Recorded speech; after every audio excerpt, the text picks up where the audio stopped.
नाम के गांव में मनीष अपनी पत्नी रेखा और दो बच्चा बटू और के साथ रहता था। मनीष अपना एक छोटा सा ढाबा चलाता था। मनीष बड़ा ही लजीज खाना बनाकर बेचता था। इतना स्वादिष्ट पालक पनीर और भी बहुत सारी चीजें, जिससे उसका ढाबा ठीक ठाक चलता था। वाह यार मनीष, क्या लाजवाब खाना है, तुझे पता है बनाया करती थी यार। सच में मनीष भाई, मजा आ रहा है। उसके ढाबे पर उसके गांव की और आसपास के गांव के लोग खाना खाने आते रहते थे। लेकिन अब जुलाई का महीना शुरू हो चुका था। उसका ढाबा कच्चा बना हुआ था, जिस कारण बरसात के समय में वहां पानी टपकना शुरू हो जाता था और इसलिए बरसात में उसका धधा मंदा पड़ जाता था। उसके ढाबे पर कम ग्राहक आने लगते हैं। बाहर बारिश जारी पर थी। भगवान, पिछले 2 हफ्ते से बहुत ही कम ग्राहक आए हैं। ढाब पर अगर ऐसे ही चलता रहा तो कैसे काम चलेगा? कहीं ऐसा ना हो कि फिर मुझे अपना ढाबा बंद करना पड़े। आप चिंता मत कीजिए जी, ऊपर वाला सब ठीक कर देंगे। बारिश में लांघों को आने में थोड़ा दिक्कत तो होती ही है, ऊपर से ढाबे में पानी भी टपकता है शायद इसलिए। अच्छा चलिए, आज मैं भी आपके साथ चलती हूँ ढाबे पर। वो दोनों ढाबे पर चले जाते हैं। उस रोज भी खाना बनाते हैं, लेकिन उस रोज भी बारिश के चलते कोई नहीं आता। लगता है आज भी यह सारा गरीबों में बांटना पड़ेगा। कोई ग्राहक नहीं आया। उस रोज भी वो सारा खाना गरीबी में बांट आते हैं।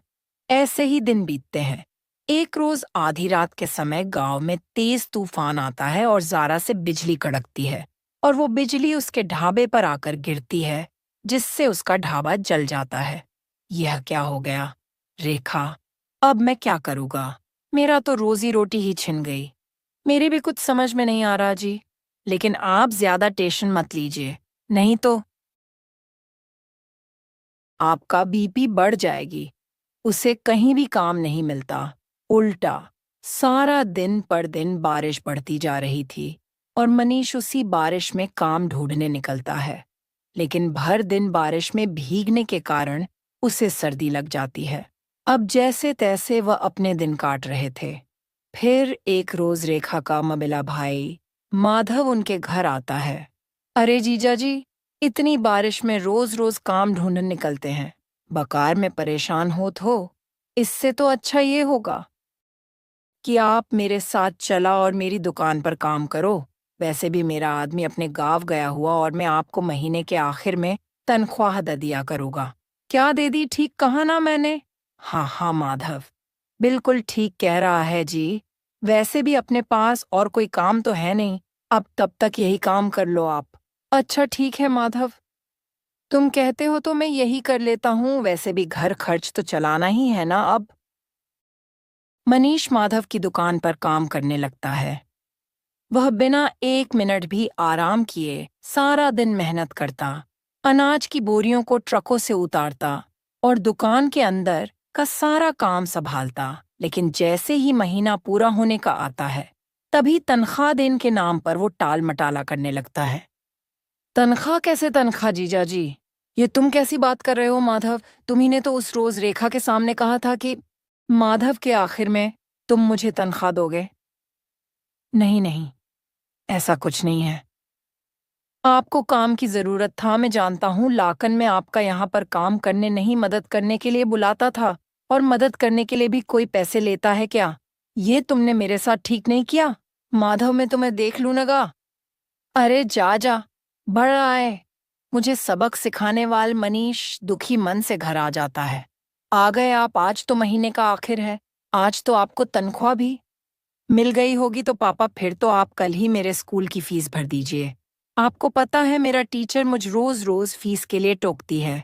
यह सुनते ही मनीष की आंखों में आंसू आ जाते हैं। मेरा नसीब न जाने कैसा है। रखी, जो मेरे साथ कुछ भी अच्छा नहीं हो रहा। आप रो क्यों रहे हैं? ठीक से बताइए ना, क्या बात है? फिर मनीष उसे सारा बात बताता है। वो इतना बड़ा मक्कार निकलेगा, मैंने कभी नहीं सोचा था जी। उसे तो भाई कहते हुए भी शर्म आ रही है मुझे। फिर कुछ दिनों तक जैसे तैसे वह दूसरी जगह नौकरी की तलाश में जाता है। तब जाकर उसे एक बड़ा कोठी में ड्राइवर की नौकरी का काम मिल जाता है, जहां उस महीने के तनख्वाह के रूप में मिलते हैं। लेकिन उससे वो ड्राइवरी के अलावा अपने घर के काम भी कर लेते और इसी के सहारे अपना घर खर्च चलाता है। ऐसे ही एक शाम जब मनीष काम से घर लौट रहा होता है, तभी उसकी नज़र सड़क किनार गिरे हुए बच्चे पर जाती है, जो कि लगातार मदद की गुहार लगा रहा था।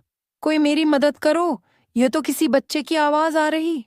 उसने मेरी जान नहीं बचाई, क्योंकि शायद कोई है। मनीष जल्दी से उसे पास के डॉक्टर के पास ले जाता है और उसका इलाज करवाता है। एक जमींदार का बेटा होने के बावजूद भी किसी भार रोड एक्सीडेंट के लफड़े में नहीं पड़ना चाहता, लेकिन अपने बिना कुछ सोच समझ कर मेरी जान बचाई। आपका बहुत बहुत धन्यवाद।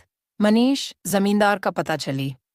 वो दौड़ा दौड़ा आया और उसने वीरन को गले से लगा लिया। तेरा बहुत बहुत शुक्रिया मनीष। अगर आज तू ना होता तो पता नहीं मेरे बेटे का क्या होता।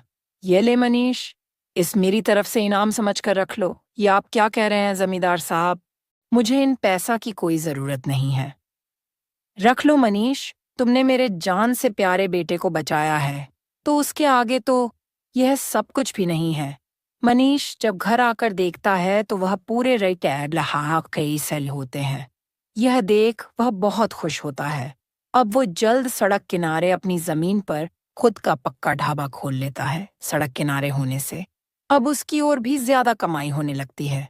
अब बरसात में ना तो उसके ढाबे की छत टपकती और ना ही ग्राहकों की कमी होती, क्योंकि गाड़ियों में घूमने निकले लोग उसके ढाबे पर ही अपनी गाड़ी रोकते और लजीज लजीज खाना खाकर बारिश के मजे लेते। अब मनीष अपनी पत्नी और बच्चों के साथ खुशी खुशी रहता।